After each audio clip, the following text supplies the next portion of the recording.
Blaise Compaoré, le président du Faso, est rentré hier de Bamako où il a rencontré les protagonistes de la crise malienne pour renouer les fils du dialogue. Et puis le Britannique militaire du Kadiago revoit les conditions d'entrée dans cette école de formation. Une rencontre qui a regroupé plusieurs personnes a planché sur les questions pour la rentrée prochaine. 90 places seront en jeu pour les 13 régions du Burkina Faso. Mesdames, Mesdemoiselles et Messieurs, bonjour. Merci de suivre le 13h15 de la télévision nationale du Burkina Faso. Un soldat burkinabé de la MINUSMA trouve la mort à la suite de l'explosion d'une mine au Mali. Une nouvelle qui émet au palais de Koulba et au siège de la mission des Nations Unies pour la stabilisation du Mali, où Blaise Compaoré, en visite officielle, a reçu les condoléances du Mali et des États-Unis. Reportage Souleymane Sanou, Agima David Tchombiano. La nouvelle est portée par le représentant spécial du secrétaire général des Nations Unies pour le Mali, Bert Konders. Un soldat burkinabé de la MINUSMA, de retour d'une mission d'escorte, a trouvé la mort à la suite de l'explosion d'une mine. Cette douloureuse nouvelle tombe alors que le président du Faso est à Bamako dans le cadre d'une visite d'amitié et de travail, une occasion que Bert Konders saisit pour lui adresser les condoléances des Nations Unies. Que vous me permettez de commencer d'offrir mes condoléances au président Compaoré parce que nous avons perdu cet après-midi une soldat burkinabé. Il y a aussi 2 graves blessés après une attaque dans l'environnement de Gundam. Ça montre de nouveau que nous sommes encore dans une situation difficile qui nécessite qu'on va le plus vite possible dans les pourparlers inclusifs.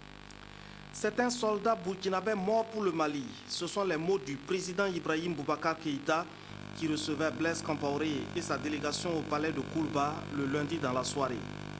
Un sacrifice qui souligne au plus haut point la contribution du Burkina à la restauration et à la stabilité du Mali. Monsieur le Président, au nom de la République du Mali et de tout le peuple, veuillez trouver l'expression très profondément attestée de notre douleur et nos condoléances de plus sincères à vous, le peuple du Burkina. S'il était besoin de vérifier encore la vérité entre nous, cette tragédie est devenue. Et ce chant du doigt, il n'est chanté que pour les bras, les pauvres, les bras dans les bras, vient comme un hommage à cette jeune fille arrachée. Que gloire et hommage soient rendus à ce jeune qui avait mort ici. Le Burkina participe à la mission des Nations Unies pour la stabilisation du Mali avec un contingent de près de 500 hommes qui assure la sécurité de Gundam et de Tombouctou. En compagnie de Bert Konders, Blaise Compaoré a rencontré une délégation d'officiers burkinabés de la MINUSMA pour les encourager à poursuivre cette difficile mission de soutien à la stabilité du Mali, une mission de grande portée pour la paix et la sécurité au Mali, mais aussi pour l'ensemble de la sous-région. Dans sa mission de médiateur de la CEDEAO, le président du Faso travaille en étroite collaboration avec la MINUSMA qui vient d'être renforcée sur le plan opérationnel. On attend de réelles avancées sur le plan du dialogue inclusif et c'est ce à quoi Blaise Compaoré s'attelle. Il s'exprime au micro de Sanou Souleymane et de Agima David Tchombiano. Nous continuons d'échanger sur les perspectives à venir quant à la situation, bien sûr, du Nord Mali, c'est-à-dire relativement à la crise que nous gérons ensemble avec la communauté internationale pour voir comment nous pouvons accompagner toujours les Maliens, les parties maliennes à trouver une solution durable à cette crise. Nous saluons bien sûr la communauté internationale qui, une fois encore, a indiqué qu'elle était aux côtés, bien sûr, du Mali et de la région.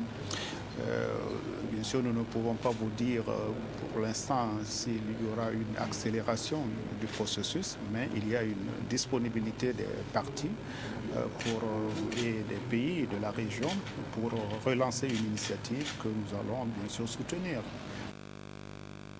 Les partis et les formations politiques du Burkina Faso à l'école du civisme et de la citoyenneté.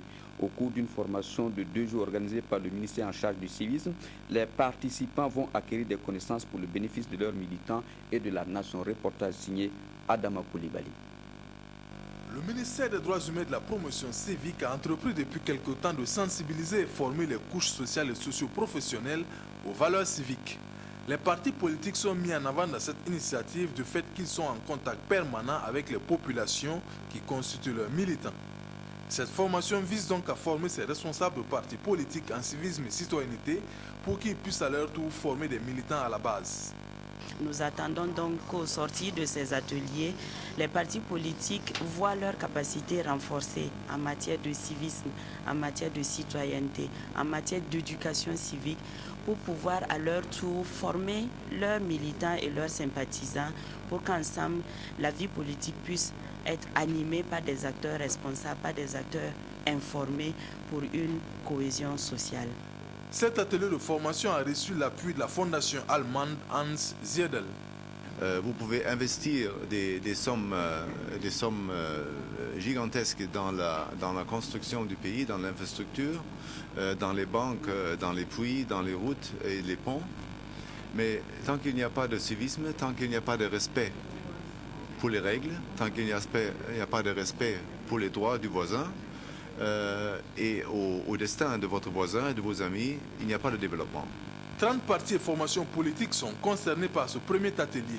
30 autres devraient l'être au cours d'un second atelier qui aura lieu à Bobo-Dioulasso, cela sous le thème général de la responsabilité des partis politiques dans l'éducation citoyenne des populations. Un accord de prêt d'un montant de 25 milliards et un accord de don de 36 milliards ont été signés entre le Burkina Faso et la Banque mondiale. Ces accords qui ont été signés hier vont servir à soutenir l'agriculture et à lutter contre la pauvreté dans notre pays. Reportage signé Abdul Rasmane Zongo. Ici, poumon économique et financier du Burkina Faso, là où l'on décide en quelque sorte de l'émergence économique et financière de ce pays, paraphe de documents, échange de notes et joyeuse au poignet de main, et voilà ainsi la Banque mondiale entérinée et matérialisée 2 accords de financement au bénéfice de la partie burkinabé. Le premier accord est un prêt de 25 milliards de nos francs destiné à soutenir le projet d'appui aux filières agro-silvo-pastorales. Le second accord est un don de 36 milliards et demi de francs CFA visant à accompagner le projet d'amélioration de la productivité agricole et la sécurité alimentaire. Nous attendons à ce que le gouvernement étende le programme. Les 2 programmes existent déjà. C'est juste un financement additionnel pour qu'ils puissent produire plus, pour qu'ils puissent augmenter la compétitivité du Burkina Faso sur le plan du marché. La partie gouvernementale donne son sentiment. Ce financement additionnel vient vraiment renforcer l'existant. Alors donc, de ce point de vue, nous n'avons pas de doute du tout que ces financements seront utilisés de la meilleure façon parce que les producteurs les attendent sur le terrain pour accroître leur production. L'accord de prêt a une durée d'exécution de 2 ans à compter de 2014, tandis que l'échéance de l'accord de don va jusqu'en 2018. Tous ces financements visent à soutenir l'agriculture burkinabé et d'une manière générale à lutter contre la pauvreté. Des cartes topographiques numériques pour le Burkina Faso, c'est un don du gouvernement du Japon à notre pays. Ces cartes vont servir à la réalisation de plusieurs projets de développement. Reportage de Ziediara et de Claudine Bikaba. D'un montant estimé à plus de 2 milliards de francs CFA, la nouvelle cartographie mise à la disposition du Burkina Faso permettra de mieux cibler les projets et les priorités d'investissement. C'était un besoin pour le gouvernement, mais un besoin également pour tous les acteurs au développement. Parce que la carte, comme vous le savez, est un outil d'aide à la décision. C'est un outil qui permet donc une bonne planification des actions de développement et des différents projets à travers le territoire national. Mais c'est également des documents qui permettent véritablement aux leaders, aux autorités de prendre les bonnes décisions pour envoyer les projets qui sied dans les zones qui sied. Je me réjouis de la production de nouvelles cartes pour le Burkina Faso. Vous savez qu'on a de vieilles cartes qui ne répondent plus aux nécessités de notre métier. J'étais là déjà au mois de janvier où il y a eu une remise de cartes de la partie ouest du Burkina. Cette fois-ci, un semestre plus tard, c'est la remise des cartes de Ouagadougou et du Nord. Donc, il faut saluer cette initiative du ministère des Enclavements terrestres et saluer aussi tous les pays, notamment le Japon, qui nous accompagnent dans la cartographie du territoire. Nous les utilisons dans les études topographiques, nous les utilisons au niveau de l'artillerie, au niveau de l'infanterie, et c'est très important pour nous, pour notre métier.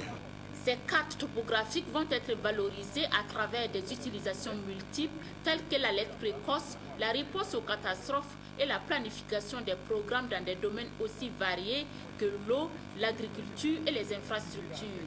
Le Japon organise la TICAD, le processus de TICAD depuis longtemps. Le Japon coopère avec votre pays, surtout dans le domaine de l'agriculture et l'éducation.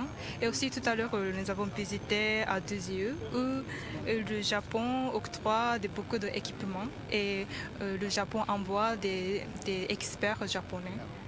C'est dans cette optique que le Japon, en tenant compte des besoins du Burkina Faso, a utilisé ses connaissances pour réaliser ce projet.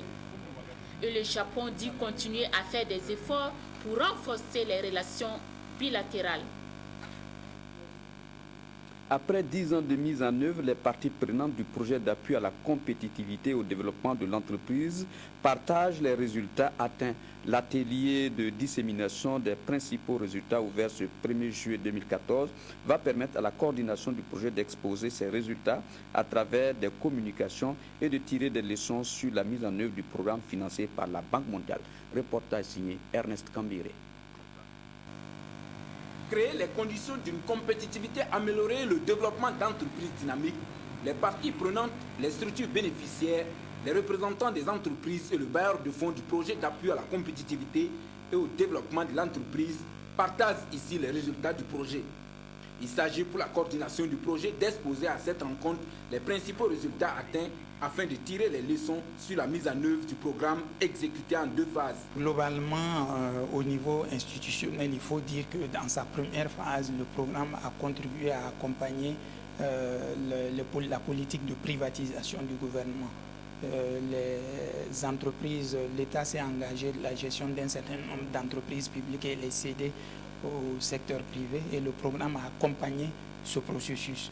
Et également, il y a eu des réformes au niveau institutionnel. Des structures ont été créées, et des nouveaux mécanismes, par exemple, ont été promus au niveau de la justice. Aujourd'hui, on parle de mécanismes alternatifs de règlement des conflits, des litiges, et donc ce qui permet au secteur privé, quand il est en relation d'affaires avec une structure, a des problèmes, plutôt que de passer par une justice classique, et résoudre ce problème par des mécanismes alternatifs qui ont aussi une force de loi dans le pays. Donc il y a eu beaucoup d'interventions à ce niveau, au niveau institutionnel. Au niveau des entreprises, nous avons accompagné les entreprises individuellement à accéder aux ressources du fonds pour se développer. Au-delà de cet impact positif sur l'ensemble des bénéficiaires, la mise en œuvre du PACDE, financée par la Banque mondiale, a contribué à renforcer l'expertise de la maison de l'entreprise du Burkina Faso dans son cœur de métier, à savoir l'appui au développement du secteur privé. Le ministère de l'Industrie, du Commerce et de l'Artisanat a organisé lundi dernier un atelier de validation du plan d'action 2015-2017 de sa politique sectorielle. L'objectif recherché, améliorer la politique et l'adapter aux nouveaux besoins du secteur économique. Reportage de Nathalie Sawadgo Nabalou. Les membres du comité de pilotage des départements ministériels réunis à Ouagadougou. Ils vont amender le rapport du plan d'action 2015-2017 de la politique sectorielle de l'industrie, du commerce et de l'artisanat. Cette relecture du plan d'action 2015-2017 fait suite aux insuffisances relevées dans la mise en œuvre de celui de 2012-2014. Pour tous les départements ministériels et surtout pour une bonne conduite des politiques au niveau de ces départements, il a été institué de mettre en place des politiques sectorielles. Donc le ministère du Commerce a pu mener cet exercice de mise en place d'une politique sectorielle de l'industrie, du commerce et de l'artisanat. Maintenant, on a aussi un plan d'action qui est le document opérationnel de ce document de politique. Aujourd'hui, nous avons demandé à ce que ce plan d'action soit retraité, retravaillé pour davantage le mettre en cohérence avec l'ensemble des documents de politique que nous avons, le programme présidentiel, l'ASCAD, ce qui permettrait que l'action du département puisse s'inscrire dans le développement des activités telles qu'on le souhaite au niveau du Burkina Faso. Les participants devront apporter les corrections nécessaires sur les activités prévues afin de permettre au ministère du Commerce et de l'Artisanat, avec l'appui du ministère de l'Économie et des Finances, de mobiliser les ressources auprès des partenaires financiers. Une conférence de presse s'est tenue ce 1er juillet au mess des sous-officiers sur la nouvelle formule du concours d'entrée au Prytanée militaire du Kadiogo. C'est une commission de réflexion composée des différentes structures de l'armée, de l'éducation nationale, des examens et concours et du PMK qui a réfléchi sur cette nouvelle formule et pour la mise en œuvre de ces réformes qui prendra effet cette année. Les responsables du PMK et quelques membres de la commission ont présenté à la presse la nouvelle approche du mode de recrutement afin qu'elle relaie les différentes informations relatives à la nouvelle formule ainsi que les objectifs de ce changement. 90 places sont à pourvoir à cette session pour les 13 régions. Le reportage de Evelyne Dabiré. Les statistiques d'admission au Prytanée militaire du Kadiogo PMK montrent que 98% des admis sont de Ouagadougou, toute chose qui constitue un déséquilibre. Il est apparu en effet que le maintien du concours dans sa formule actuelle menacerait gravement les prochains équilibres régionaux et sociaux au sein de la couche supérieure de l'armée, chose qui serait en parfait déphasage avec le caractère national des forces armées, tel qu'appliqué et rigoureusement respecté par ailleurs dans le processus de levée des contingents normaux.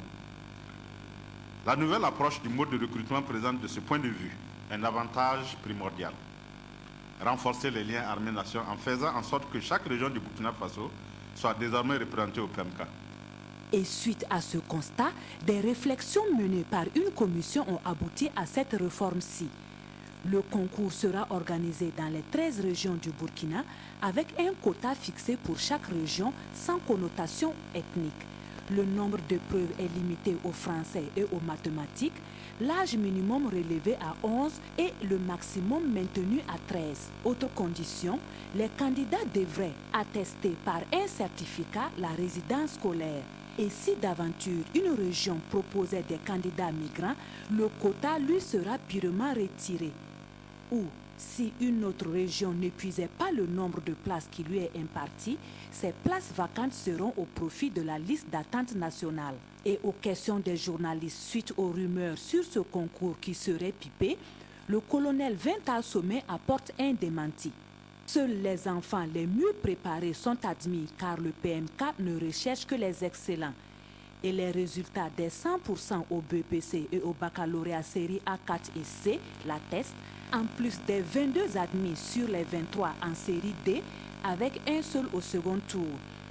Pour cette session donc, le dépôt des dossiers va du 1er au 11 juillet dans toutes les garnisons des 13 régions du Burkina et la date de la composition est fixée au 20 juillet. Le service national de développement SND recrute pour l'année 2014-2015 28 000 personnes. Beaucoup d'améliorations sont prévues pour cette 61e promotion, constat de Zalissa Sanfo. Tirer un bulletin où il est inscrit oui, c'est l'espoir de tous ces candidats. Un oui qui signifie ici une acceptation pour faire partie de la 61e promotion du service national de développement SND. Ils étaient des centaines à siéger le service depuis la veille. Et pas question de penser qu'après d'interminables heures de patience, teintées parfois de nervosité, une fois la main dans le carton, on puisse tirer un non. 4h30 que nous sommes là, si je tire un non, je vais repartir en arrière. Ce qui est sûr, je ne vais pas rentrer sans tirer un oui. Et même quand la chance ne leur sourit pas et qu'ils tirent non, ces candidats n'ont pas le temps de céder au découragement. Il faut vite refaire le rang ou changer de guichet. Bon, je tire un non, mais je ne suis pas découragé. Comme on a la possibilité de faire plusieurs tirages là, je pense que ça va aller. Et s'ils tirent le précieux oui, c'est la joie. L'espoir que pendant au moins une année, ils seront sous les drapeaux pour servir leur nation. Mais aussi et surtout, être rémunérés. Je suis là depuis la nuit. Je suis venue, j'ai tiré, j'ai eu oui. Je suis très contente. On a amélioré les conditions de vie de ceux en majorant le pécule de 30 à 40 000 francs. Il y a d'autres innovations qui sont en cours. Peut-être que les jeunes sont au courant de ça aussi, parce que nous voulons en tout cas, en matière de santé et transport, faire quelque chose de plus. Parce qu'il faut que pendant un an, les jeunes sentent qu'il appartient à un pays, il appartient que le pays est là pour lui. Donc nous sommes en train d'innover dans ce sens-là pour qu'il fasse son service avec aisance, avec vraiment volonté, avec dignité. Autant d'avantages qui méritent que l'on croise les doigts pour espérer faire partie des 2800 heureux qui seront élus au SND 2014-2015. Inch'Allah, Zalissa. Ceci dit, visiter certains sites touristiques pendant la saison pluvieuse, qui correspond également à la période des vacances et de pic touristique, n'est pas du tout aisé. Ce constat, les députés l'ont fait en effectuant une mission d'information sur les sites touristiques des hauts-bassins et des cascades qui s'est achevée mercredi dernier. Les deux régions regorgent d'énormes potentialités dans ce domaine. Retour sur cette sortie de terrain des parlementaires dans ce reportage signé Anatole Nakoulma, Anna Lucie Kéré. Pic de Saint-Doux, les membres de la Côte, la Commission du développement économique et de l'environnement et leurs collègues de la région des Cascades échangent quelques instants avec les guides collecteurs et les représentants de l'Office national du tourisme. Puis commence une montée qui va les conduire au sommet des pics. Il fallait fournir beaucoup d'efforts, comme c'était également le cas sur les dômes de Fabé-Dougou. Tout un mythe entoure ce site qui est aujourd'hui considéré comme un lieu de culte. N'eût été leur détermination, les députés n'auraient pas pu visiter les cascades, les belles chutes d'eau et la piscine naturelle. Les questions économiques et de développement font partie des domaines d'intervention de la Côte. C'est tout naturellement que ces membres ont marqué une halte à la Sosico, la société sucrière de la Comoé, pour des échanges avec le premier responsable de la société. C'est une société qui emploie en plein temps pendant la campagne de 3000 employés. Avec les difficultés que la Sosico a, les méventes des sucres, raison pour laquelle on a demandé, en tout cas à la commission Code, de faire un tour à la Sosico. Ils se sont rendus également au lac de Tingrela. Mais vraiment c'est impeccable, c'est des trucs à veiller à ce que tout le monde s'intéresse à ça. On a commencé à faire des rencontres par rapport à cette zone tampon. S'il y a cette zone tampon d'au moins 100 mètres ou 50 mètres, les terres cultivables, il faut pouvoir redonner des terres à ces gens-là. Les députés repartent plus outillés pour mieux défendre le secteur du tourisme. On a touché du doigt les difficultés que les acteurs rencontrent et cela nous permettra d'avoir une meilleure appréciation des dossiers qui viendront au niveau de l'Assemblée. Ce sont des sites qui gagneraient à être mis en valeur, mais je pense que ce serait bien qu'on fasse connaître ça à nos enfants, parce que nous avons des sites très magnifiques. Les députés repartent plus outillés pour mieux défendre le secteur du tourisme. Alors qu'on les croyait épuisés après leur tournée, les parlementaires n'ont pas pu résister au son, au rythme et au pas des chanteurs, des batteurs et des danseuses, les trembleuses de Tingrela, qu'on ne présente plus. Le député Amadou Sanon et son équipe n'oublieront pas de sitôt cette belle soirée et l'accueil que les populations de cette localité leur ont réservé. Du sport à présent, les derniers pays qualifiés pour les quarts de finale de la Coupe du Monde 2014 sont connus. L'Argentine a battu la Suisse 1-0. La Belgique, de son côté, est venue à bout des États-Unis 2-1. Là, ainsi se referme votre journal. Merci de l'avoir suivi. Je vous retrouve demain à 13h15 pour d'autres informations. Merci, au revoir et à demain.